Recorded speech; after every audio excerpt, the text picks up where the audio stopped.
예, 이제 이어서 가겠습니다. 우리 진젠도르프 백작이 왜 나왔냐? 예, 아까 모라비안 교도들이 이제 떠돌아다니고 있을 때 진젠도르프 백작이 그들을 걷어줍니다. 걷어주는데 이분이 물론 도메니코 페티가 그린 이 사람을 보라는 그런 그림이 있어요. 명화. 처음 보지? 예, 처음 보죠? 그림? 예, 좀 문화생활들 좀 하시고 그래야 되는데. 예, 유명한 그림이에요.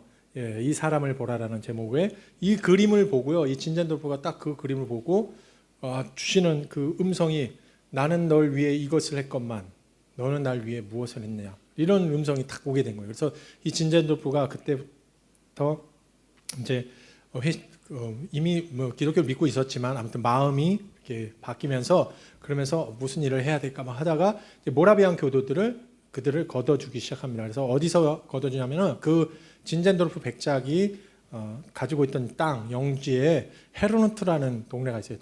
독일과 프라하 근처 국경 독일인데 프라하 국경 근처에 있는 조그만 동네입니다. 아주 조그만 동네인데 이곳에 헤르누트라는 곳에서 거두는데 그래서 거기에 가면요 모라비안 교회가 있어요. 모라비안 교회가 저렇게 있는데 건물은 큰데요. 그 안에 들어가면 이렇게 되게 심플합니다.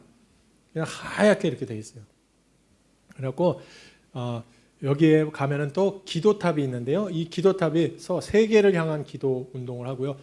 밤이나 낮이나 100년 이상 기도가 지속이 됐다고 합니다. 제가 전에 강의할 때 200년이라고 했던 것 같아요. 예, 그거 잊으시고 100년입니다. 100년. 예, 100년 동안 지속됐고 그리고 이 모라비안 교도들은 자비랑 평신도 선교사들을 많이 보냈어요. 자비랑 평신도 선교사. 그리고 토기장이, 목수 이런 사람들, 기술 있는 사람들이 가서요.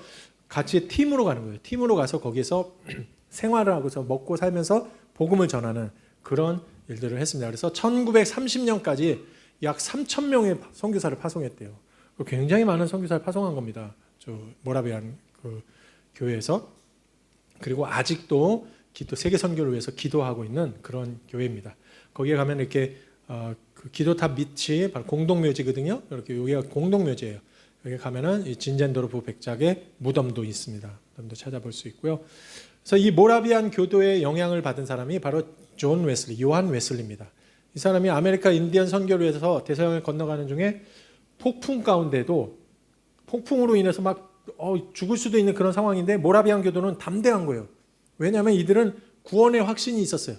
우리는 구원을 받을 수 있다는 확신, 죽으면 천국 간다는 확신이 있으니까 담대하게 하나님께 찬양하고 예배드리고 그런 모습을 보고 요한 웨슬리가 거기서 깨우치게 되는 거예요.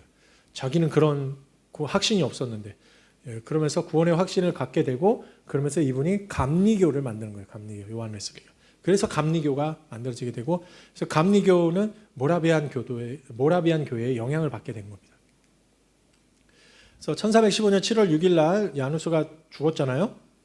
죽을 때 화형당할 때 뭐라고 이야기를 하냐면요. 오늘 당신들은 볼품없는 한 마리의 거위를 불에 태우지만 100년이 흐른 뒤에 영원히 태울 수 없는 백조가 나타날 것이다. 이렇게 이야기를 하고 죽습니다. 그리고요. 정확하게는 102년 후에 마틴 루터라는 종교개혁자가 나오게 된 거예요. 그래서 마틴 루터는 백조라고 이야기를 하는 겁니다. 그래서 저분의 예언이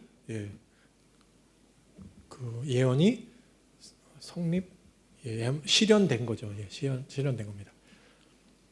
1517년 10월 31일 날 이렇게 마틴 루터가 나오게 되고요. 그 다음에 이제 선구자들 마지막 사보나롤라를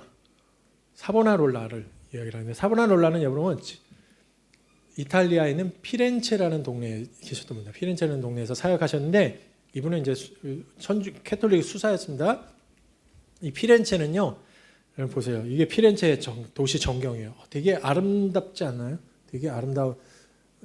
굉장히 아름다운 도시 중에 하나예요.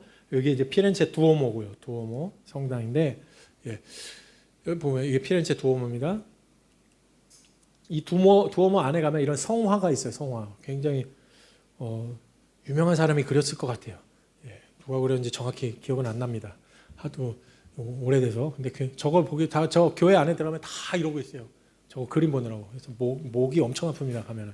근데 이 동네 피렌체라는 동네는 누가 유명하냐면요. 여러분 미켈란젤로. 아세요? 미켈란젤로라고 들어봤어요? 그러면은 레오나르도 다빈치는 들어봤어요? 그러면은 레오나르도 디카프리오는 들어봤어? 예, 참 힘듭니다. 레오나르도 다빈치와 쌍벽을 이루던 그 당시에 르네상스 시대에 미켈란젤로라고 유명한 조각가하고 또 그 그림 그리는 그런 천지창조를 그렸나? 그런 분이요. 예술가.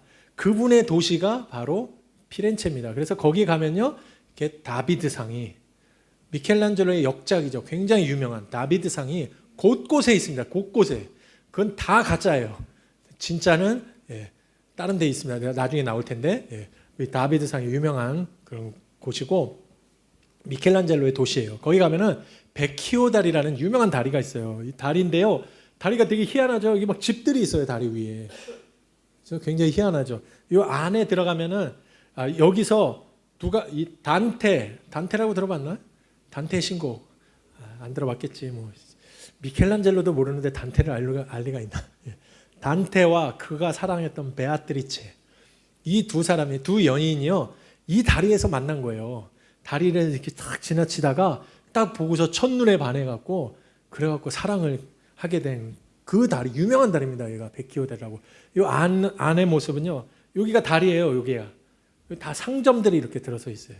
그리고 요 위에는 아까 여기 보면은 요 위는요 비상 통로입니다. 성에서 이 밖으로 나갈 수 있는 비상 통로가 저기 있다고 합니다. 그래서 이렇게 베키오 다리도 있고요.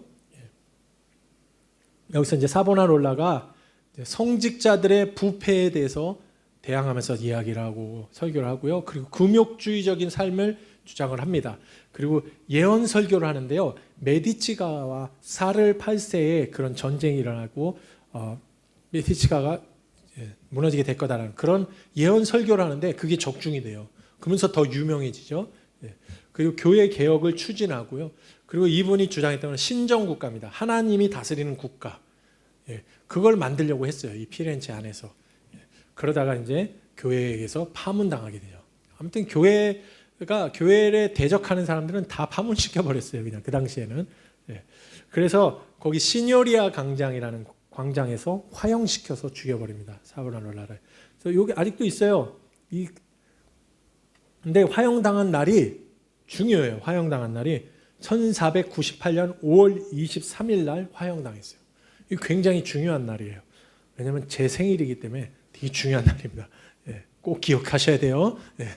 그래서 이 시뇨리아 광장 아직도 저 건물이 있습니다. 아까 그림에 있는 이 건물 있죠? 이 건물이 아직도 있어요. 그대로. 저 건물 앞에 보면 광장에 이렇게 화형당한 장소에 이렇게 표시를 해놨어요. 저기서 화형당했다. 그래서 이렇게 4명의 종교 개혁자, 개혁 선구자들이 이렇게 등장을 하게 됩니다. 그 다음에 종교 개혁이 성공할 수 있었던 개혁 배경이 인쇄술의 발달이에요. 인쇄술의 발달.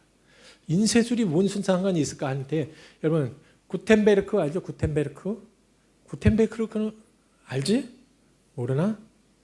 구텐베르크는 알아야 되는데. 금속 활자를 발명한 사람이야, 저 사람이. 물론 우리나라가 제일 먼저 금속 활자를 발견해서 직지심경이라는 그거를 찍어냈지만 이제 세계적으로는 인정을 아직 못 해줘요. 세계적으로는 저 구텐베르크가 최초의 금속 활자를 만들었다. 그렇게 얘기를 합니다. 이 구텐베르크는 독일의 마인츠라는 동네에서 태어났어요. 마인츠라는 동네에서 태어났는데 보면 이제 프랑크푸르트 바로 옆이야. 한 시간도 안 걸려요. 거기에서 태어났는데 마인츠는 이 마인츠 대성당입니다. 마인츠 돔 굉장히 큰 성당이에요. 여기에서 이제 이 마인츠에서 태어났는데 그 성당 옆에 가면은 이렇게 구텐베르크 박물관이 있습니다. 박물관. 이 안의 모습은 한 장도 없어요. 왜냐하면 저 안에서는 사진을 못 찍게 돼 있습니다. 그래서 안의 모습은 하나도 없는데 아무튼 그 안의 모습은 금속 활자 뭐 이런 거 여러 가지 막 있어요. 근데 별 재미없더라고. 들어가 봤는데 별 없고 그냥 구텐베르크가 처음 찍어낸 성경 그거는 하나만 볼만하고요. 다른 건 없습니다. 근데 이 구텐베르크가 이 금속 활자를 발명하면서 인쇄술이 발달되는 거야. 그래서 성경을 찍어내는데 다량으로 찍어내기 시작하는 거예요. 다량으로. 아주 많게. 이게 굉장히 중요해요, 여러분. 그전에는 다 필사를 했기 때문에 하나하나 적었기 때문에 이 출판물이 빨리빨리 뭐 만들어내지 못하는 거예요. 근데 금속 활자가 발명되면서 출판 뭐 그냥 대량으로 막 찍어내기 시작하는 거야. 그러니까 성경도 막 보급이 되고 마틴 루터가 이야기했던 그런 것들이 전 세계에 전 유럽에 막 퍼지게 되는, 쉽게 퍼지게 되는 그런 일이 일어나게 됩니다. 그래서 이게 마틴 루터가 찍어낸 성경이에요. 최초로 찍어낸 성경인데 42행 라틴어 성경입니다. 라틴어 불가타 성경. 저 당시에도 라틴어로만 성경이 써여져 있어야 되니까 42행인데 요 42행이 뭐예요? 이게 42줄이라는 거야. 그러니까 42줄로 된 성경이라는 거야. 예. 또 이거 막 세고 있지 마. 예. 세고 있지 마세요. 내가 미리 다 세봤어요. 딱 42 정확해요. 42행. 예. 저기 의심할까봐 내가 미리 세왔어요. 42행 성경으로 딱 찍어냈는데 그리고 나서 이 구텐베르크는 또 스트라스부르크로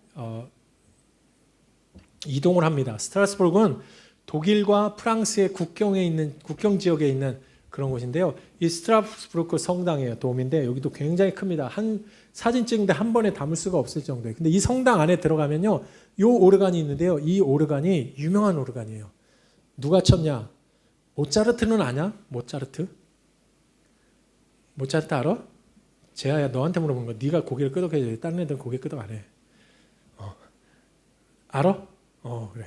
모차르트가 쳤던 오르간입니다. 예. 그리고 또 요 옆에 있는 누구? 저사 나비넥타이 맨사면 슈바이처 박사가 저기서 저 오르간을 쳤대요. 되게 유명한 오르간입니다. 저도 쳐봤습니다. 저기 가서 직접 그냥 옆을 쳤다고요. 오르간 친 게 아니라 칠 수가 없습니다. 소리는 안 나옵니다. 옆에 쳐봤어요. 예, 그리고 이 스트라스부르크는 이렇게 뿌띠 프랑스라 해서 되게 예쁜 동네예요. 굉장히 예쁜 동네입니다. 좀 갈 때마다 또 오고 싶다라는 그런 마음이 들 정도로 굉장히 예쁜 동네인데 이 스트라스부르크 여기서 여기 광장에 가면요, 거기도 구텐베르크 동상이 있어요. 왜 있냐면요, 구텐베르크가 인쇄술을 발명한 데가 스트라스부르크예요. 거기서 발명을 합니다. 그 금속 활자를 발명합니다. 그래갖고 여기도 그분의 동상이 있고요. 예. 그러면서 마틴 루터가 나중에 뭐라고 얘기하냐면 인쇄는 가장 고귀하고 소중한 신의 은총의 선물이다. 그렇게 이야기를 할 정도로 인쇄술이 굉장히 중요한, 종교개혁에 굉장히 중요한 부분을 차지를 합니다. 예. 그래서 인쇄술의 발달이 종교개혁이 성공하게 된 그런 배경 중에 하나입니다. 그 다음에 이제 면죄부, 다 알다시피 면죄부를 막 팔다 보니까 그것 때문에 종교개혁이 일어나게 되는데요. 이게 면죄부 모양입니다. 여기 보면 이게 면죄부 내용이에요. 내용인데 다 아시죠? 뭐라고 썼는지 다 이해하시죠? 예. 근데 우리 이해 못하는 몇 명 학생들을 위해서 제가 써왔어요. 모든 성인들의 권위에 의거해 그리고 당신을 향한 자비로서 나는 모든 죄와 악행들로부터 당신을 방면하며 모든 형벌들을 10일 동안 면제합니다. 이건 10일 동안만 면제할 수 있는 면제부예요. 10일 이후에는 또 사야 돼. 저거로 안 돼요. 효과가 없어. 그런데 그러면 평생 동안 면제합니다라는 면제부는 얼마나 비쌀까요? 어마어마합니다. 그런데 아무튼 이 면제부를 사면 이 사람은요, 10일 동안 죄라는 죄는 다 지어도 문제가 안 돼요. 면제부가 있기 때문에. 이런 거 갖고 싶죠? 갖고 싶지 않아? 내가 한 장 써줄까? 내가 한 장 딱 써줄 수 있는데. 근데 여러분 여기 보면은 이름이 요하네스 테첼이라는 사람이에요. 요하네스 테첼. 이 사람이 굉장히 유명한 면제부 판매 왕입니다. 당시 면제부 판매 왕. 그래서 그 당시를 풍자하는 이런 웹툰이 있는데요. 여기 보시면요, 이게 뭐냐면 고해성사하는데요. 캐톨릭 가면 고해성사를 하잖아요. 신부님한테 자기 죄를 다 고하는 그런 고해성사를 합니다. 그 얘가 고해성사를 해야 돼요, 신부님한테. 근데 얘가 딱 얘기잖아요. You first. 너가 먼저 해. 왜냐하면 그 당시에 성직자들이 워낙에 많은 죄를 지었기 때문에 야, 너 먼저 해라고 하는 거예요. 성들. 그걸 풍자하는 그런 웹툰입니다. 그래서 이 면제부를 통해서 뭐 많은 그런 부패, 그리고 그 성직자들이 또 이 돈을 밝히고 막 이런 안 좋은 일들이 일어나니까 드디어 종교개혁에 횃불을 들게 됩니다. 마틴 루터가.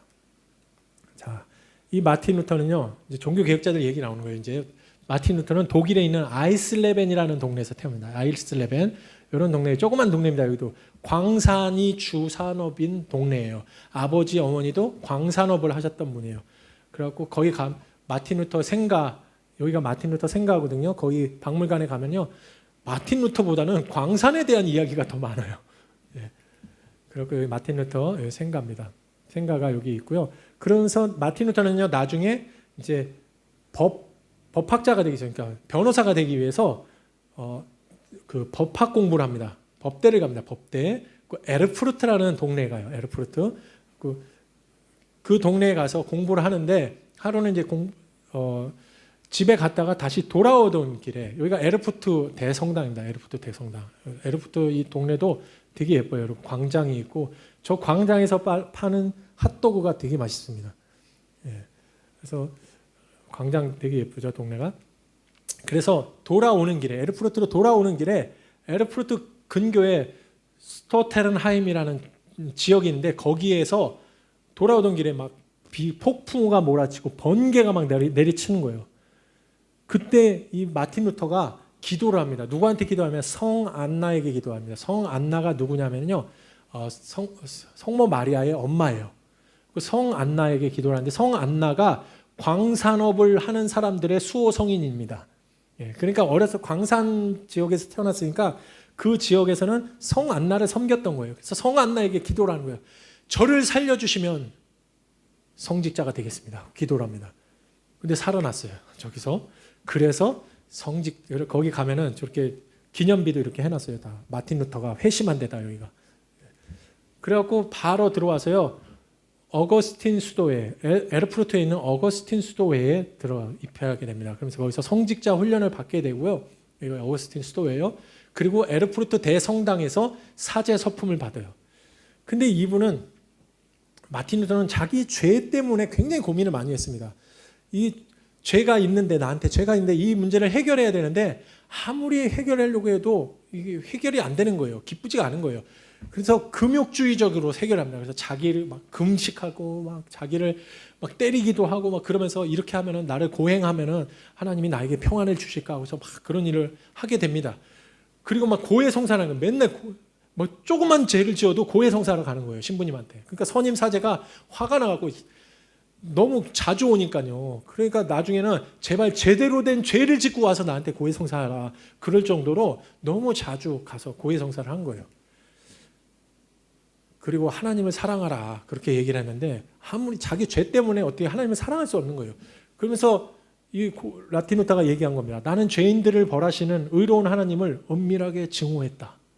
나는 하나님에게 화가 나 있었다. 이렇게 얘기합니다. 왜냐하면 자기 죄 문제가 해결이 안 되니까, 나는 죄인인데 죄인을 벌하시는 하나님만 알고 있으니까 자꾸 이게 내 죄 때문에 하나님을 증오하게 되는 거예요.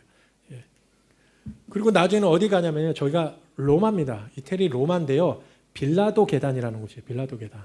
저 계단이 얼마나 웃긴 거냐면요, 저 계단이, 여러분, 예루살렘에서 예수님이 빌라도 앞에 가서 재판을 받으실 때 그 빌라도 그 법정에 가잖아요. 그때 계단을 올라가십니다. 그 빌라도 법정에. 그 계단을요, 저 로마에서 그대로 띄어갖고 가져온 거예요. 로마 제국에. 그래갖고 로마에다가 갖다 놨습니다. 그래서 예수님이 저기를 걸어 올라가셨다라는 거예요. 그 빌라도에게 재판받기 위해서. 그래서 저희 빌라도 그 계단인데 저기를요, 무릎을 꿇고 계단 하나 올라가면서 자기 죄를 회개하고 또 하나 올라가서 또 회개하고, 이런 식으로 해서 꼭대기까지 올라가면은 너의 모든 죄가 사해질 거다. 그런 이야기, 캐톨릭에서 그렇게 얘기를 합니다. 그래서 마틴 루터가요, 저기도 갔어요. 저기도 가서 자기 죄 문제를 해결하기 위해서 저기도 가갖고 저 계단을 오르면서 자기를 치고 그러면서 자기 죄를 낱낱이 고하면서 하나님 앞에 회개를 했습니다. 그런데 해결이 안 되는 거예요. 계속 자기 마음에 나의 죄 때문에 억누르는 그런 마음이 있습니다. 그러던 중에 그 마틴 루터의 선을 지도하던 그 신부님이 마틴 루터에게, 그러면 너는 비텐베르크라는 곳에, 비텐베르크 대학이 있으니까 거기 가서 성경을 좀 읽으면서 공부를 해라. 그래서 마틴 루터가 비텐베르크라는 곳을 갑니다.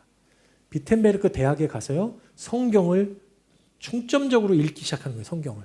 성경을 열심히 읽다가 그러다가 로마서 1장 17절에서 깨달음을 얻게 되는 거예요. 로마서 1장 17절에 복음에는 하나님의 의가 나타나서 믿음으로 믿음에 이르게 하나니 기록된 바 오직 의인은 믿음으로 말미암아 살리라 함과 같으니라. 이 문구를 딱 읽고요. 아, 이거다. 믿음이 나의 죄의 문제를 해결하는구나.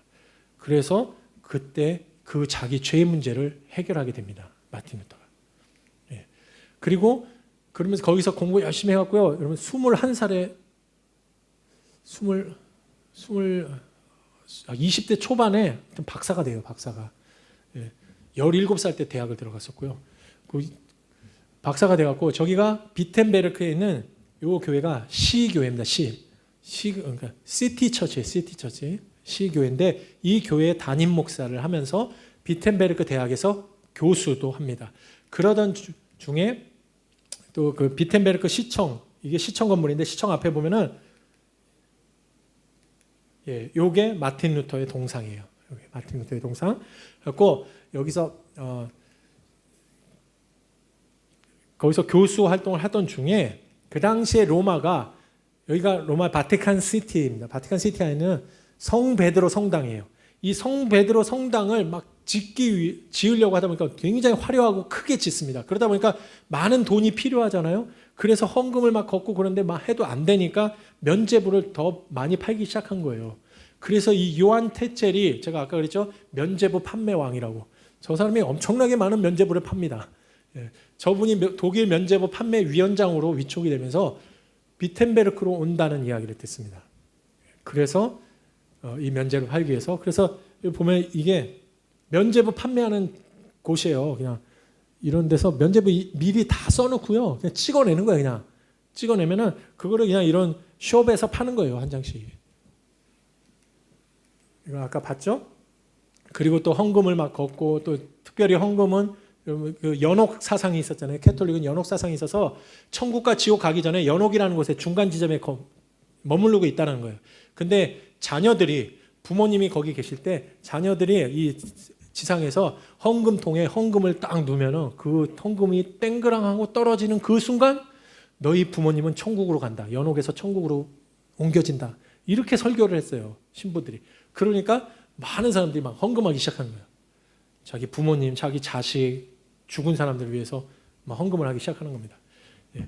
그래서 이 마틴 루터가 그 면죄부 판매에 대한 반대를 하면서 95개조 반박문을 조항을 발표합니다. 바로 여기 비텐베르크 안에 아까 시교회였고 이거는 성교회입니다. 성교회. 캐슬 처치.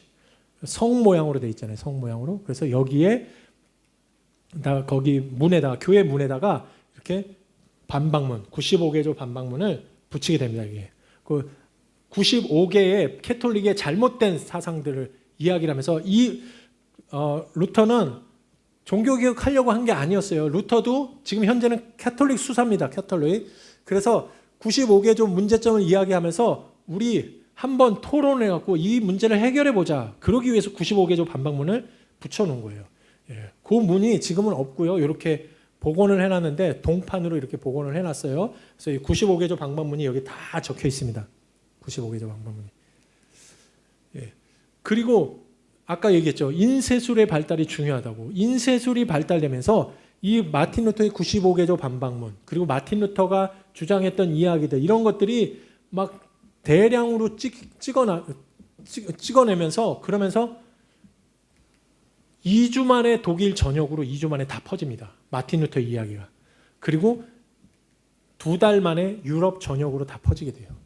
그러니까 이 종교개혁이 그래서 성공할 수 있게 된 거예요. 그래서 인쇄술이 굉장히 중요한 겁니다. 종교개혁에서. 만약에 저게 없었으면요. 마틴 루터의 그 주장은 그냥 잠깐 이렇게 퍼졌다가 사그라졌을 수도 있어요. 그래서 마틴 루터는요. 모든 그리스도인들은 믿음으로 하나님께 직접 나갈 수 있다. 그럼 잘 아시는 만인 제사장론을 펼칩니다. 그 전에는요. 사제들만 갈 수 있습니다. 그래서 여러분 여기 그림은 없는데 유럽에 가면요. 그 많은 성당들을 보면요. 다 어떤 모양이면 십자가 모양이에요. 십자가 모양. 그래서 제가 그 사역하는 꾸안탄에 그 룬짱 교회 있거든요. 룬짱 거기도 십자가 모양으로 해놨어요. 위에서 보면 십자가입니다. 그런데 많은 교회들이 십자가 모양으로 돼 있어요. 이렇게 돼 있는데 그럼 이 십자가 모양으로 돼 있잖아요. 그러면은 요 밑에 여기 잘라서 회중들은 요 밑에서만 예배를 드릴 수 있어요. 그리고 이 위에 부분은요 누가 들어갈 수 있냐면요 오직 성직자들만 들어갈 수 있습니다. 그리고 성가대. 성가대가 중요한 거예요. 그래서 성가대도 그 안으로 들어갈 수 있어요. 그래서 성직자들하고 성가대는 그 안에서 예배 무슨 형식이나 이런 거는 그 안에서 다 이루어지고요. 밖에 있는 회중들은 그냥 구경하는 거예요. 구경하다가 나중에 그 신부님이 설교하러 나옵니다. 밖으로 나와서 설교만 해요. 그리고 거기는요 휘장도 쳐져 있습니다. 가로막으로 되어 있어요. 그래서 또 안에서 뭐 하는지 제대로 보지도 못해요. 그러니까 뭡니까? 그 당시에는요 예배는 성직자들만 드리는 거였어요. 일반 성도들은요 그냥 구경하는 겁니다. 구경. 그리고 말씀 듣고 그게 다였습니다. 그런데 마틴 루터는 만인 제사장론이 없어 모든 사람이 다 하나님 앞에 나갈 수 있다. 그래서 그 휘장을 없애고요. 예수님도 휘장을 없앴잖아요. 성전에서 예수님 돌아가실 때 성전의 휘장이 찢어지잖아요. 그리고 선행이 선한 사람을 만드는 것이 아니라 선한 사람이 선행을 하는 것이다. 그 선행은 구원의 수단이 아니라 열매다. 왜 이야기를 하냐면 여러분 캐톨릭은 행위 구원입니다. 행위. 착한 행실을 하면 하나님께 구원을 받는다. 이렇게 얘기를 해요. 그 행위를 중요시 여깁니다. 그런데 우리 장로교나 이 프로테스탄트는 행위보다는 뭐예요? 믿음입니다. 믿음으로 구원을 받는다는 거예요. 그런데 너무 우리는 믿음을 강조하다 보니까 믿음만 있으면 돼. 그러니까 행실은 또 이상하게 행실하는 사람들이 있어. 난 구원 받았으니까 하고. 근데 여러분 마틴 루터가 얘기하잖아요. 믿음으로 구원을 받은 선한 사람이 선행을 행하는 거예요. 그 믿음이 있는 사람들은 그에 따른 합당한 행위가 뒤따라오게 되는 거예요. 행동이. 알겠죠? 이해되려나 모르겠다. 예. 자, 그러면서 그 당시에 뭐 이제 교황이 막 교의도 보내고 편지를 보낸다. 교황이 편지 보내고 막 이런 것들 마틴 루터가 다 불태워 버려요. 다 가서 이건 다 잘못된 거야 하고 다 불태워 버립니다. 그 불태웠던 자리가 아직도 있습니다. 저 나무 보이죠? 여기 나무 보이죠? 나무 아직도 있습니다. 여기 그 장소가 아직도 있어요. 예. 그래서 여기서 불태운 거예요. 그러니까 결국에는 파문을 시켜버립니다. 말 안 들면 다 파문시키는 거예요. 교회에서. 예. 말 안 들면 파문시켜버려갖고 그래서 나중에 보름스 국제회의에 소환을 합니다. 그 보름스는요. 바로 요 지역입니다. 여기 마인츠 그 옆입니다. 한 20분 정도 가면 되는데 예, 보면은 독일에 5월 달에 가면은 이렇게 그냥 평야예요. 다. 되게 예쁩니다. 유채꽃이 만발한 그런 곳입니다. 근데 아무튼 거기 가면은 보름스 성당입니다. 보름스 성당. 아무튼 성당은 유럽 가면요 성당은 엄청 봐요. 그러니까 처음에는 성당 보고 와 이러다가 나중에는 그냥 관심도 없어져요. 다 비슷비슷해갖고. 근데 아무튼 이 보름스 성당. 요 성당 옆에 여기서 이제 국제회의를 하게 됩니다. 그래서 회의를 하는데 그 옆에 여기가 국제회의가 이루어졌던 곳인데 지금 공원으로 되어 있어요. 공원으로 되어 있는데 이 공원에 가면은 이런 마크가 있습니다. 예. Here stand. 마틴 루터가 1521년에 여기 서 있었다라는 거예요. 여기 있습니다. 내가 여기 있나이다. 뭐 그런 건데 지금은 이렇게 바뀌었어요. 예. 요거는 제가 처음 갔을 때 찍은 사진이고요. 요거는 지금 요즘. 예. 여기 이게 신발이 있잖아요. 여기에 서보라고 이렇게 만들어놨어요. 요 자리에 서 있었대요. 마틴 루터가. 그래서 다 들어가면 이거 되게 크게 만들어놨어요. 그래서 신발 신고 그냥 여기 들어가면 됩니다. 관광 상품이죠. 예. 그래서 저렇게 만들어놨는데 여기서 예, 딱 예, 이렇게 얘기했어요. 예. Here stay 뭐 독일어입니다. 예. 자, 제가 여기 섰나이다. 저는 달리 어찌할 수가 없나이다. 하나님 저를 도우소서. 이게 이제 그때 마틴 루터가 얘기했던 거예요. 예. 그래서 보름스 국제회의에서 또 그렇게 얘기하는데 그래서 파문당하고 죽이려고 하는데 그때 아이젠나흐 그 성주의 도움을 받아서 그래서 도망치게 돼요. 도망쳐갖고 아이젠나흐라는 곳에서 도망가게 돼요. 곳으로 도망갑니다. 이 아이젠나흐는요 바흐의 동네입니다. 바흐. 예. 음악이 또 중요합니다. 바흐는 여러분 되게 유명한 게 종교 개혁 음악가입니다. 저 사람은 종교 개혁이라는 음악을 만들었어요. 음악을. 그래서 종교 개혁을 지지하고 그랬던 음악가인데요. 그리고 바흐의 생가가 있습니다. 바흐 생가도 있고요. 근데 이 바하의 동네인데 여기에 보면은 요 집이 있는데요. 예쁘죠? 요 집이 루터가 어렸을 때 여기서 학교를 다녔어요. 요 루터가 살던 집입니다. 그래서 여기도 박물관으로 이렇게 되어 있고요. 같은 집이에요. 저쪽에서 찍고 이쪽에서 찍고. 예. 그리고 여기에 이제 아이젠나흐 성이라고 바르부르크 성이라고 해서요. 굉장히 예쁜 성입니다. 되게 특이하고 예쁜 성인데 여기서 숨어 있으면서 이분이 독일어 성경을 번역을 합니다. 독일어 성경을 번역하는데 여기가 이제 마틴 루터가 독일어 성경을 번역했던 곳이에요. 여기 지나갈 수 있는데 여기서 성경을 번역하다가 하루는 막 번역하고 있는데 사탄이 나타났대요. 사탄이 막 괴롭히고 뭐 그러니까 사탄아 물러가라 하면서 잉크병을 확 집어던졌대요. 사탄한테. 그 잉크병이 여기에 맞았대요. 여기에 맞아갖고 여기에 잉크 얼룩이 있대요. 그 얘기 듣고 갔는데 저는 못 찾았어요. 얼룩은. 근데 아무튼 있대요. 그래서 여기를요 이 나무로 이렇게 박아놓지 않고 가려놓지 않고 그냥 놔둔 거예요. 여기에 잉크병을 던졌던 곳이다 해갖고 아무튼 별걸 다 만들어놔요. 예, 그래서 여기가 마틴 루터가 성경을 번역했던 그래서 번역한 성경 마틴 루터가 번역한 성경입니다. 독일어 성경 최초의 성경을 이렇게 번역을 하게 됩니다. 마틴 루터 성경입니다. 그리고 나중에 이제 카타리나 폰 보라라는 수녀입니다. 수녀하고 결혼하게 돼요. 나중에 12명의 수녀가요 이 종교 개혁을 지지하면서 도망쳐갖고 마틴 루터에게 와요.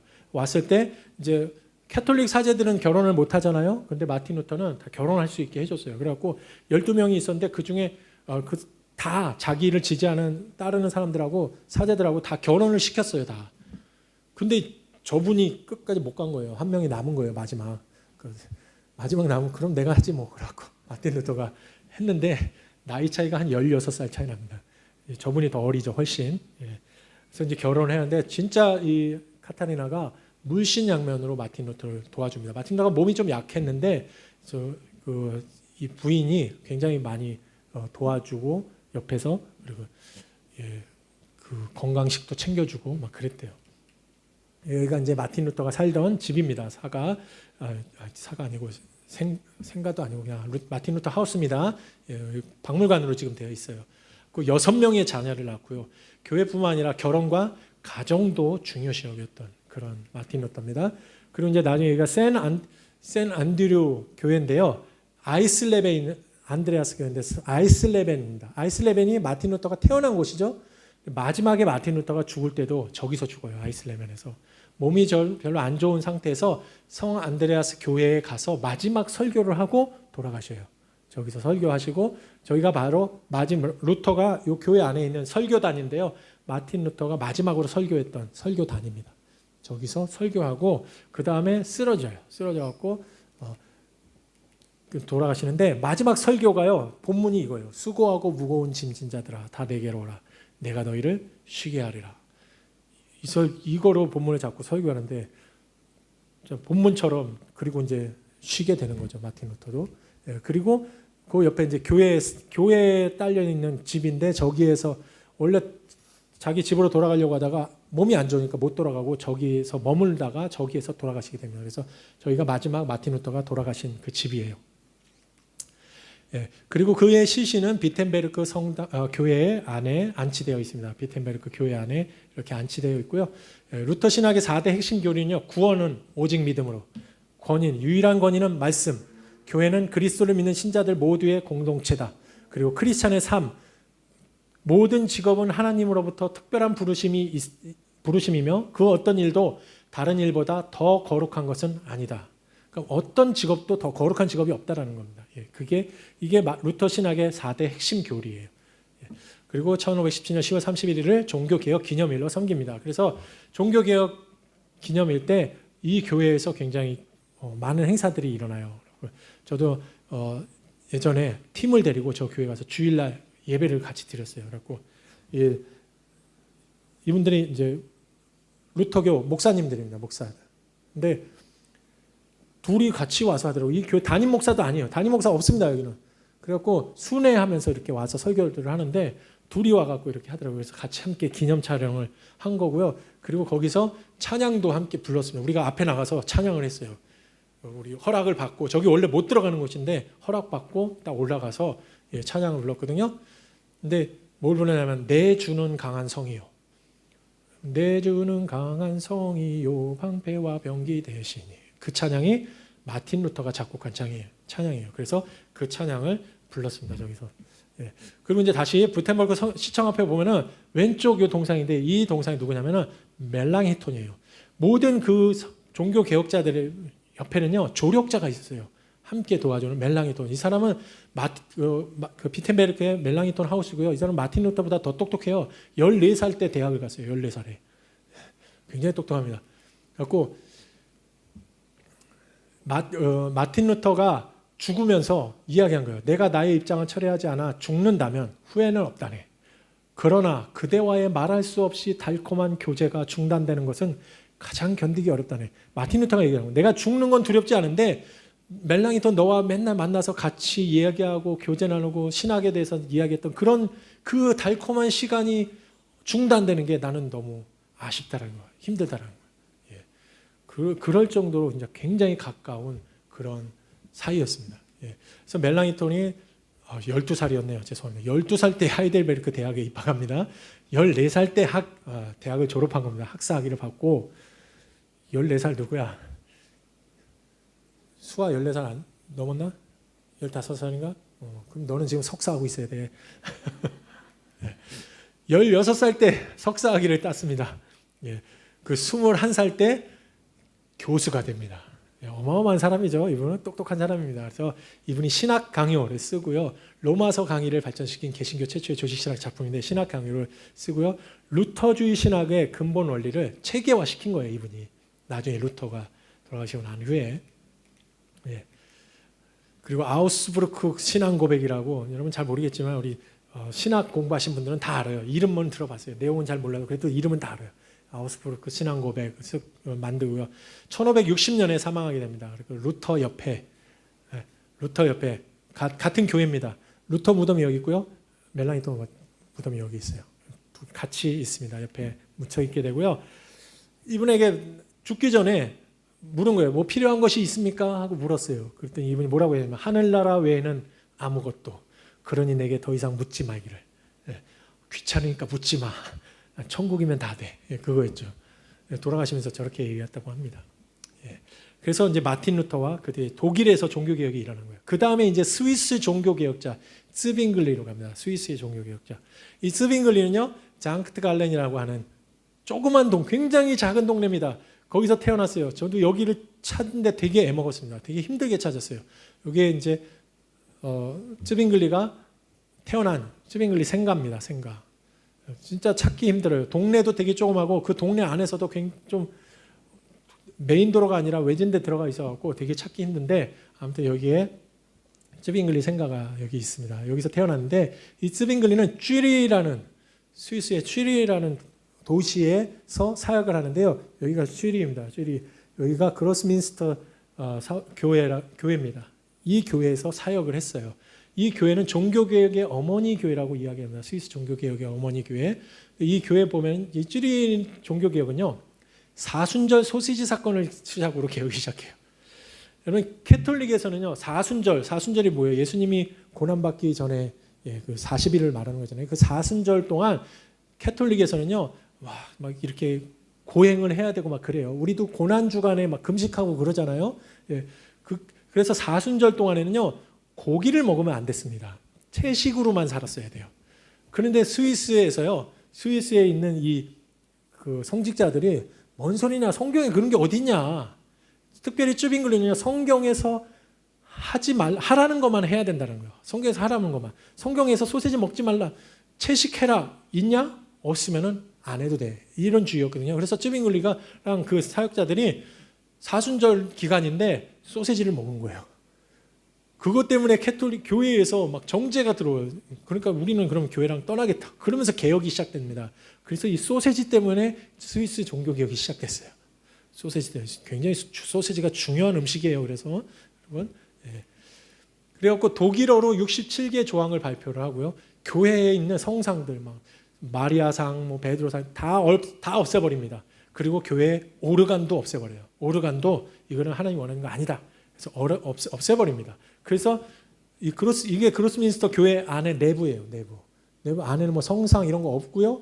그냥 심플하게 돼 있어요. 심플하게. 여기는 뭐예요? 캐톨릭 교회잖아요. 캐톨릭 처치는 엄청 화려합니다. 이렇게 뭐 성상도 많이 있고요. 굉장히 화려하고 금빛 찬란하고 막 그렇지만 달라요. 비교해 보세요. 이 교회랑 이 교회랑. 그렇죠? 굉장히 다릅니다.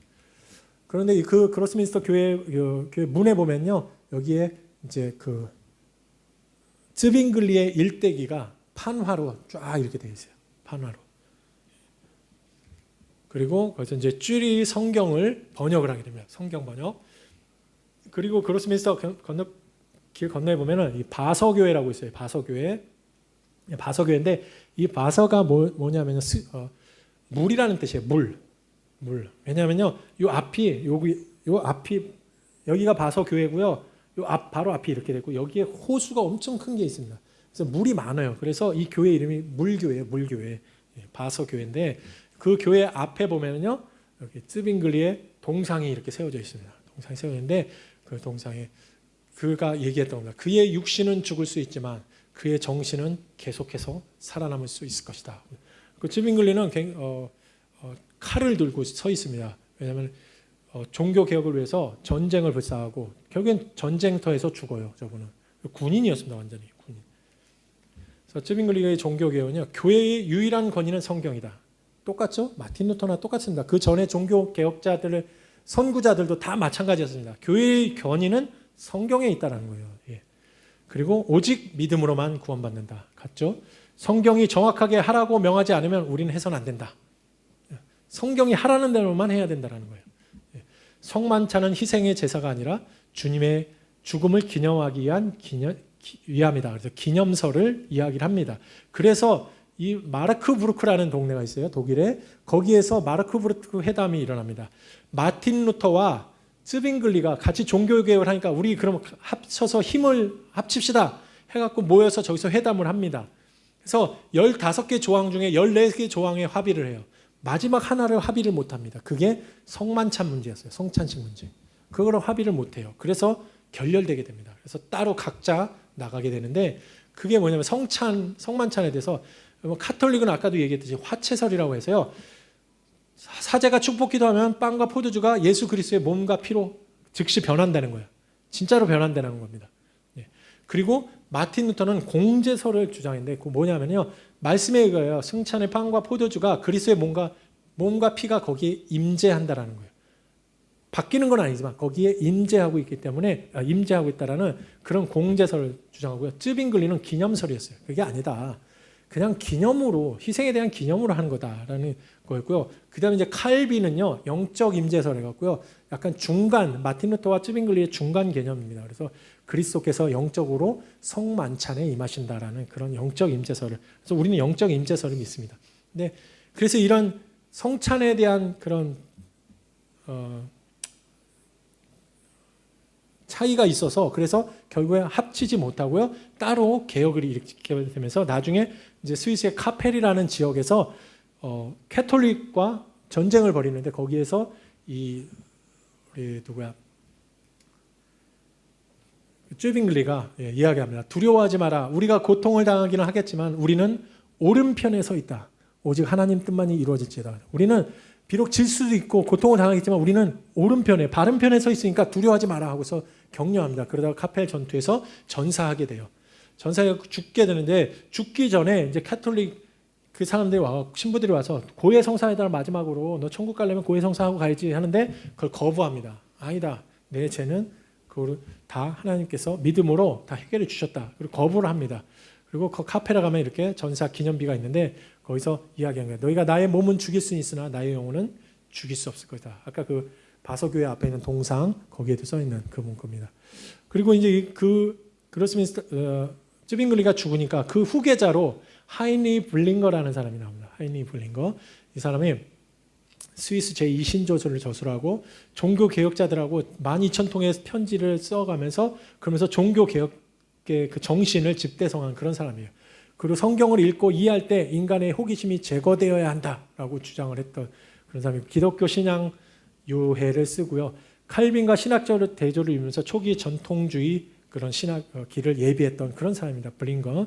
이분이 쯔빙글리의 후계자예요. 후계자. 예. 그다음에 이제 칼빈으로 들어갑니다. 칼빈. 우리 장로교에서는 꼭 알아야 될 사람이 이제 칼빈입니다. 장 칼뱅이라고도 하는데 종교개혁 사상의 완성자입니다. 이분은 쯔빙글리와 루터 세대 아닙니다. 그 이후 세대입니다. 그 이후 세대. 그래서 이분은 프랑스에 있는 노용이라는 곳에서 태어났어요. 이게 프랑스 노용의 칼빈의 생가입니다. 생가. 거기서 7월 10일 날 태어나게 되고요. 그러다가 바젤이라는 곳으로 갑니다. 바젤에 가는데요. 이 바젤에 1535년에 가서 거기서 공부를 하는데 거기 가면요. 이렇게 트라이 포인트라는 데가 있어요. 트라이 포인트. 트라이가 뭐죠? 트라이? 세 개라는 거예요. 트라이앵글 있잖아요. 트라이앵글. 그렇죠. 세 개라는 거예요. 왜 트라이 포인트냐면요. 요 지역에 가면요. 이 바젤에는요. 여기는 독일, 여기는 프랑스, 여기는 스위스. 3개국의 국경이 있는 곳이에요. 아까 그 트라이 포인트에 있는 데가 여기인데요. 여기서 보면은 왼쪽을 보면 프랑스고 오른쪽을 보면 독일이고 뒤를 보면 스위스입니다. 예. 그리고 여기 공항은요. 이렇게 돼 있어요. 공항도요. 프랑스 섹터, 스위스 섹터 나눠져 있습니다. 공항 안에서도요. 공항 안에 여기 공항이 청사잖아요. 청사 안에서도 내가 비행기를 타기 위해서 일로 가려면요. 어디예요? 프랑스에서 스위스로 넘어가잖아요. 여권이 있어야 됩니다. 그 건물 안에서도 여권이 있어야 넘어갈 수 있어요. 예, 그럴 정도로 바젤은 3개국이 몰려 있고 뭐 그런 곳입니다. 그러니까 굉장히 많은 다양한 문화들이 있는 그런 곳이죠. 바젤의 모습입니다. 되게 예쁘죠. 예, 거기에 그라탄더 인쇄소라고 있어요. 이 인쇄소가 왜 중요하면 여기서 그 유명한 칼빈의 기독교 강요 초판이 여기서 출판되게 됩니다. 기독교 강요를 장로교에서는 기독교 강요를 굉장히 중요시 여기죠. 심지어는 뭐 성경보다 더 중요시 여긴다는 그런 얘기도 있어요. 근데 아무튼 이 기독교 강요가 칼빈의 기독교 강요가 여기서 출판되게 됩니다. 그리고 나서 이분은 제네바로 가게 되는데요. 제네바로 갈 때 기욤 파렐이라는 개혁자가 있는데 그분이 초청을 해서 가는 거예요. 근데 이분이 이제 36에서 38년에 1차로 제네바를 체류하는데 이 제네바에 있는 호수 로마노스인가? 로마노스의 모습입니다. 그래서 기욤 파렐 이분이 초청을 하는데 원래 칼빈은 가기 싫어했어요. 왜냐면 몸이 약했기 때문에 칼빈이 나는 거기 가기 싫다 막 그냥 여기 있겠다고 하는데 기욤 파렐이 막 화를 내면서 얘기를 하는 거예요. 뭐라면 전능하신 하나님의 이름으로 말하노니 하나님의 부르심에 귀를 기울이지 않는 한 나는 하나님께서 그대의 휴식과 공부를 저주하길 바라고 이렇게 저주를 퍼부어요. 왜냐하면 이 칼빈이 난 몸이 안 좋아서 지금 여기서 좀 휴식을 해야겠어요 하는데 이 기욤 파렐은 이 칼빈을 데리고 가고 싶은 거예요. 제네바로. 그래서 막 저주를 하는 거예요. 그래서 결국에는 끌려갑니다. 기욤 파렐에 의해서 스위스로 가게 돼요. 가갖고 이분이 갈 때 이렇게 얘기해요. 나는 파렐의 무서운 언명에 두려워 견디지 못해 몸이 떨렸다. 그의 음성이 마치 높은 보좌에서 들려오는 하나님의 음성과도 같았다. 그렇게 얘기를 하면서 갑니다. 그래서 스위스에는 생피에르 교회 되게 큽니다. 교회가.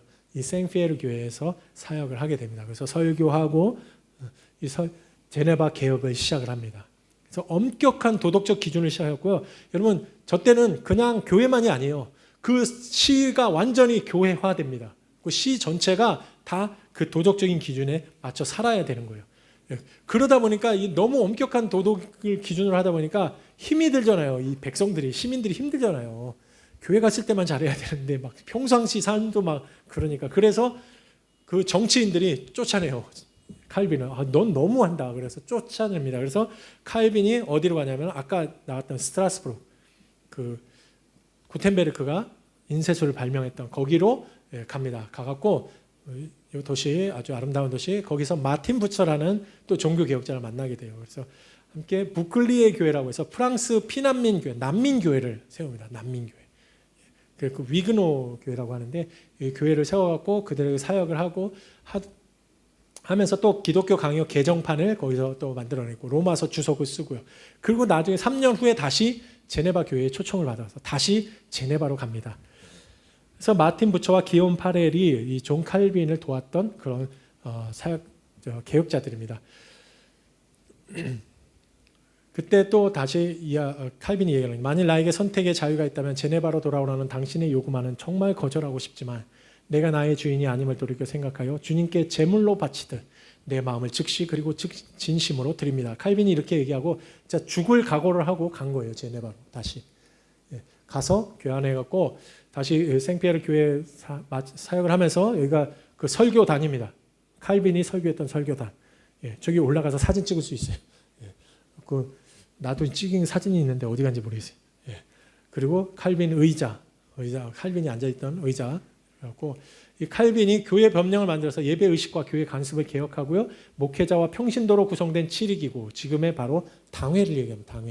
당회를 이렇게 만들게 되고요. 제네바 아카데미를 통해 교육 개혁을 합니다. 그래서 제네바 신학대학을 세운 거예요. 신학대학을 세우고 그리고 제네바 시편 찬송가를 만들게 되고 그리고 제네바를 하나님의 도시로 만들기 위해서 무지하게 애를 쓰다가 돌아가시게 돼요. 그래서 그 제네바에 묻혀 계시게 됩니다. 근데 묻힐 때 칼빈이 자기 묘에는 묘비를 세우지 말라고 이야기를 합니다. 그래서 처음에 여기는요 원래 그냥 JC 이렇게 이니셜로만 되어 있었어요. 근데 지금은 이렇게 찾아갖고 현판을 만들어놨습니다. 조그맣게. 그래서 칼빈의 5대 교리는요. 이거 뭐 그냥 듣고 지나가세요. 다 알 필요 없습니다. 전적 타락. 그래서 모든 사람은 그 본성이 타락하여 구원에 필요한 믿음을 스스로 만들어내지 못한다는 거예요. 사람이 스스로 구원을 이루어내지 못한다. 무조건적인 선택. 그리고 누구에게 참된 믿음을 줄 것인지에 대한 하나님의 선택에는 아무런 조건이 없다는 거예요. 무슨 조건을 니네가 뭐 해야 된다는 조건이 있어야지 구원을 주는 것이 믿음을 주는 것이 아니라는 거죠. 그래서 그리고 제한적 속죄. 그래서 예수 그리스도의 속죄의 실효는 하나님의 선택을 받은 사람들의 것이다. 그 네 번째, 불가항력적인 은혜. 하나님이 믿음을 주시기로 작정하신 사람은 그리스도를 안 믿을 수가 없다는 거예요. 하나님께서 작정하셨으면. 그 다음에 성도의 견인. 하나님의 선택을 받은 사람의 구원은 반드시 성취된다. 이런 5가지. 그리고 영어로 된 그 첫 글자만 따서 이것을 튤립이라고 그래요. 튤립. 그래서 튤립 꽃 알죠? 튤립이라고 불러요. 이 칼빈의 5대 교리를. 그래서 거기 제네바 가면은 칼빈의 거리 이름이 칼빈 이름이고요. 또 칼빈이 머물렀던 칼빈 하우스도 있고요. 그리고 그 밑에 가면 바스티온 공원이라는 데가 있어요. 바스티온 공원. 이 바스티온 공원에 보면은 바로 종교 개혁자들의 기념비가 있습니다. 종교 개혁 기념비. 그래서 여기 요 4명이 있는데 4명이 누구냐면요. 기욤 파렐 첫 번째 누구예요? 칼빈을 제네바로 데리고 왔던 그 사람이 기욤 파렐. 그 다음에 존 칼빈. 그 다음이 베자라고 하는데 베자는 누구냐면 존 칼빈의 후계자입니다. 후계자. 그리고 존 녹스. 존 녹스도 존 칼빈의 제자였습니다. 나중에 얘기할 거예요. 스코틀랜드 장로 종교 개혁을 일으켰던 사람입니다. 그래서 이 베자는 특히 이 제네바 아카데미 제네바 대학을 세울 때 칼빈하고 같이 세웠어요. 그리고 제네바 대학의 초대 학장이 됩니다. 그래서 여기서 신학대학을 세우고요. 그 기념비 건너편에 제네바 대학이 있어요. 그리고 마지막으로 이제 제가 설명합니다. 마지막 밥이 왔기 때문에 이제 끝내도록 하겠습니다. 마지막으로 존 녹스에 대해서 얘기를 합니다. 이 마틴 루터의 존 칼빈의 제자인데 하나님의 나팔수라고 자기 본인이 얘기하고 다니죠. 자기가 막 하나님의 말씀을 선포하고 다니까 나는 하나님의 나팔수다 그렇게 얘기를 합니다. 이분은 영국의 특별히 스코틀랜드의 헤딩톤이라고 하는 이런 자그마한 동네에서 태어났습니다. 그래서 이분을 존 녹스를 얘기할 때 천둥 같은 스코틀랜드인이라고 해요. 왜 그러냐면 이 존 녹스가 설교할 때 천둥이 치는 것 같았대요. 많은 사람들이 그 존 녹스의 설교를 듣고서 하나님의 그 말씀에 압도돼 갖고 두려워 떨고 막 그랬다고 합니다. 그래서 천둥 같은 스코틀랜드인이라고 하는데 이분이 그 당시에 종교 개혁을 막 일으킬 때 세인트 앤드류라는 곳이 있어요. 세인트 앤드류 저 위에 세인트 앤드류에서 캐톨릭 신자들 캐톨릭하고 전쟁을 일어납니다. 그때 세인트 앤드류를 수호하기 위해서 거기서 수비대에 들어가게 돼요. 이게 세인트 앤드류 성입니다. 지금은 다 폐허가 됐는데, 그래서 여기서 전쟁을 하면다가 져요. 저 갖고 포로가 됩니다. 포로가 돼서 19개월 동안 프랑스의 배에 타고 저 노예 알죠? 배 젓는 노예. 19개월 동안 저 생활을 해요. 노만 젓는 거예요, 계속 그냥. 그러다가 이제 간신히 풀려나갔고, 그래서 제네바로 갑니다. 풀려나서 영국에 있다가 또 제네바로 가게 됩니다. 제네바로 가서요, 제네바에서 칼빈을 만나는 거예요. 생피에르 교회의 칼빈을 만나서 거기에서 이제 종교 개혁에 대한 그런 칼빈의 그런 사상을 배우고, 그러면서 그것을 심어야겠다. 그래서 이 존 녹스가 그때 제네바를 보면서 이렇게 얘기했어요. 사도 시대 이후 가장 완벽한 그리스도 학교다. 그래서 제네바에 대해서 그렇게 표현을 합니다. 그리고 나서 그 사상을 가지고 우리나라 스코틀랜드도 개혁시켜야겠다 해서 스코틀랜드로 돌아오는 거예요. 그래서 거기가 에딘버러, 스코틀랜드의 수도가 에딘버러입니다. 에딘버러가 이렇게 돼 있어요. 에딘버러 성입니다. 성.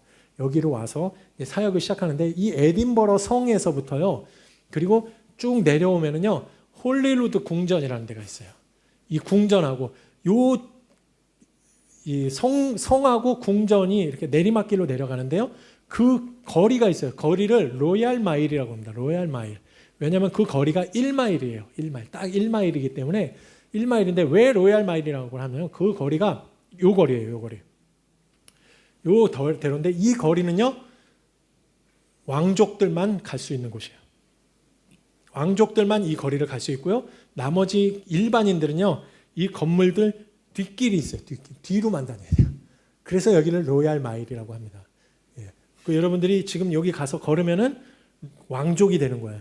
예. 왕족들만 걸을 수 있는 거리니까요. 예. 그래서 이 거리 로얄 마일인데, 이 로얄 마일에 보면은요, 이런 집이, 여기가 바로 존 녹스 하우스입니다. 존 녹스가 살던 집이에요. 그래서 여기 존 녹스 하우스가 있고요. 그리고 여기 에딘버러 대학의 뉴 칼리지 신학대학인데, 여기서 존 녹스가 가르칩니다. 그래, 여기가 그 대학이에요. 에딘버러 대학. 그래서 무슨 대학이 무슨 성같이 생겼죠. 예. 영국 가면 학교들이 다 이래요. 제가 다녔던 학교도 이랬어요. 다 성같이 생겼어요. 예. 그래갖고 이 대학에서 가르쳤기 때문에 그 대학 앞에 이렇게 동상도 세워져 있고요. 그리고 거기에 세인트 자일스 교회라고 굉장히 큰 교회 있습니다. 도저히 지나칠 수가 없습니다. 저 교회, 요 교회 보면은 요 옆에 바로 백파이프 든 그 스코틀랜드 병정이 있죠. 치마 입고, 그 사람이 거기서 확 불고 있어요. 백파이프를 항상 불고 있습니다. 거기서 사진 찍으면 돈 줘야 돼요. 그래갖고 거기서 불고 있는데, 이 세인트 자일스 교회의 담임 목사로 사역을 합니다. 존 녹스 선교사님. 그래서 이 교회 안에 가면은요, 존 녹스 선교사님의 목사님의 그 동상이 있어요. 동상이 있는데, 여기 잘 보시면은요, 이 손 모양을 보면은 성경을 들고 있고 손가락으로 성경을 딱 이렇게 지시하고 있어요. 그렇죠? 그게 왜 그러냐면요, 성경대로 살아라, 그런 의미에서 동상을 저렇게 만들었다고 합니다. 그러니까 항상 존 녹스는 성경대로 살아야 된다고 주장을 했기 때문에 그걸 표현하기 위해서 저렇게 만든 거예요. 그래서 존 녹스는요, 제네바의 칼빈식의 종교개혁을 스코틀랜드에 접목시킵니다. 그래서 성경이 유일한 하나님의 말씀, 또 성경이죠. 그리고 오직 믿음, 이게 종교개혁자들이 주장했던 게 다 이거예요. 성경, 오직 믿음. 예배의 근간은 성례가 아니라 하나님의 말씀이다. 그래서 스코틀랜드 신앙 고백서를 또 쓰게 되고요. 그래서 또 존 녹스는요, 기도의 사람이었대요. 그래서 항상 기도를 많이 했다고 합니다. 그래서 오 하나님, 스코틀랜드를 나에게 주시옵소서, 아니면 죽음을 주시옵소서, 이렇게 기도할 정도 스코틀랜드를 사랑하면서 사랑했던 그런 사람입니다. 그래서 스코틀랜드의 부흥을 위해서 항상 기도했고요. 기도하는 한 사람이 기도 없는 민족보다 강하다고 주장했던 사람입니다. 그래서 기도를 굉장히 중요시 여겼던 그런 분입니다. 그래서 그 당시에 스코틀랜드의 여왕이 메리예요. 메리 스튜어트 여왕이었는데, 이게 스테인드 글라스입니다. 거기에 보면 이게 존 녹스예요. 존 녹스가 여왕한테 가갖고 막 꾸중을 하는 거예요. 비난하고. 그럴 정도로 대담했던 분입니다. 아무리 그래도 여왕인데 여왕한테 가갖고 그럴 수는 없잖아요. 근데 그래서 여왕이 이 존 녹스를 굉장히 싫어하고 두려워했대요. 그래갖고 존 녹스의 기도는 10만 대군의 창칼보다 더 무섭다라고 그렇게 얘기할 정도로 메리 스튜어트가 존 녹스를 두려워했다고 합니다. 그리고 나중에 이 종교개혁이 성공하니까 메리 여왕은 잉글랜드로 망명하게 돼요. 쫓겨나게 됩니다, 결국에. 그리고 스코틀랜드 장로교가 이제 영국으로 들어가면서 영국의 이제 퓨리탄이라고 해서 청교도들이 바로 그 사상을 이어받은 거예요. 그리고 그 청교도들이 나중에 어디가 메이플라워 호를 타고 미국으로 가는 거야. 그리고 그분들이 그 미국에 있는 장로교가 뭐요? 우리나라에 들어와서 장로교를 심은 거예요. 그러니까 우리나라 장로교의 역사를 따라가면은 이분한테 가야 되는 거예요. 존 녹스까지. 물론 그 위에 존 칼빈까지 가야 되지만. 예. 자, 그리고 특별히 이 존 녹스는요, 성찬식에 있어서 여러분 캐톨릭에서는 성찬할 때 떡을 받을 때 무릎을 꿇고 받습니다.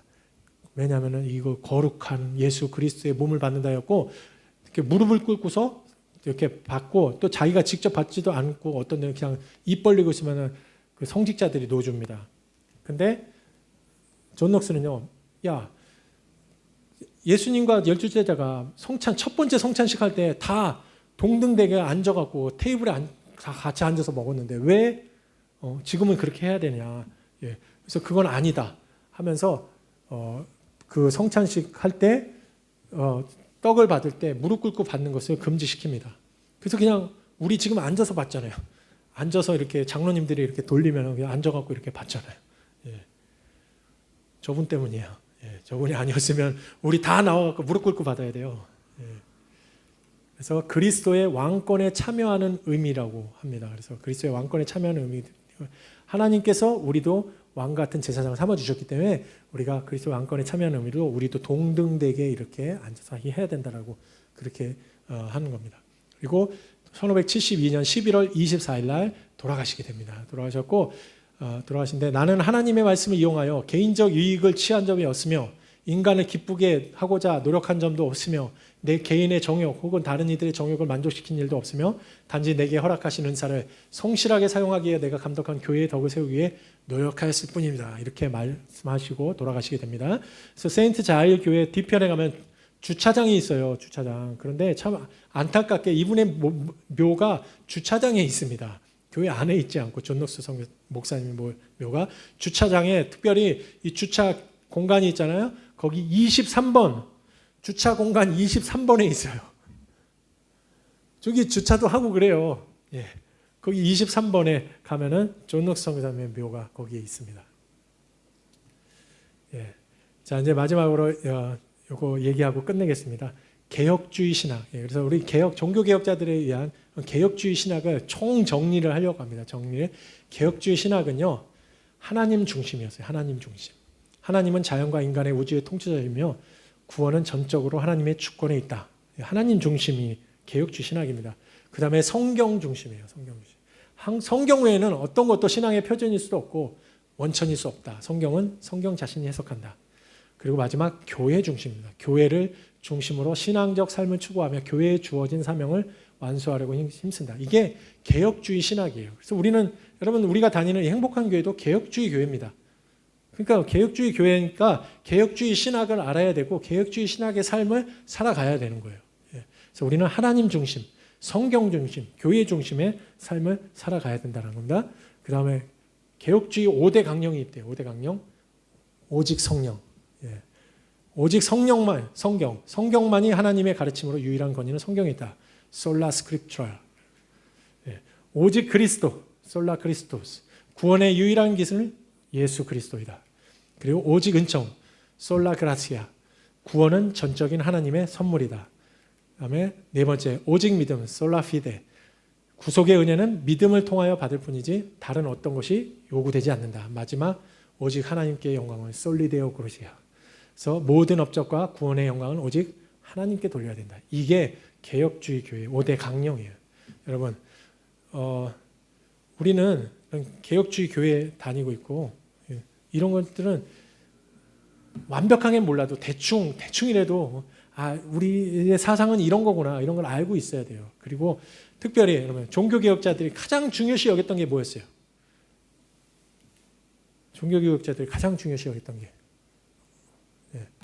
성경으로 돌아가라는 거예요. 성경으로.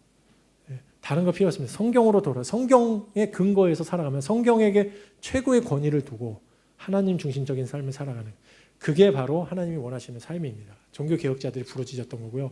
그리고 우리도 이제 살아가야 되는 삶은 그런 삶이라는 거예요. 그래서 여러분들이 좀 짧은 시간이었지만 길었나?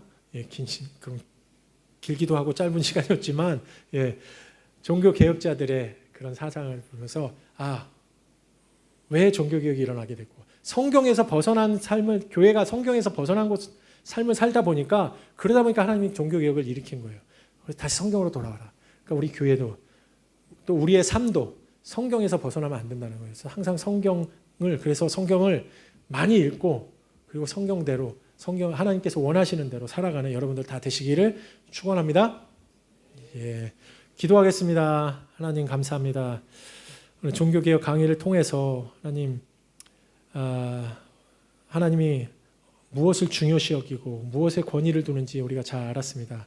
하나님 성경만이 우리의 유일한 권위이고 또 하나님만을 따르면 하나님은 중심적으로 살아가야 된다는 것을 우리가 알았습니다. 하나님 온전히 하나님의 그 귀한 그 뜻대로 우리가 성경만을 우리에게 권위해 두고 또 오직 믿음으로만 구원받는다는 것을 잊지 않고 그 뜻대로 살아가는 저희들 되게 도와주십시고 또한 성경에 권위를 두고 성경대로 살아가는 우리 교회 될 수 있도록 하나님 도와주시옵소서. 모든 것 감사합니다. 예수 그리스도의 이름으로 기도드립니다. 아멘. 예, 수고 많이 하셨습니다.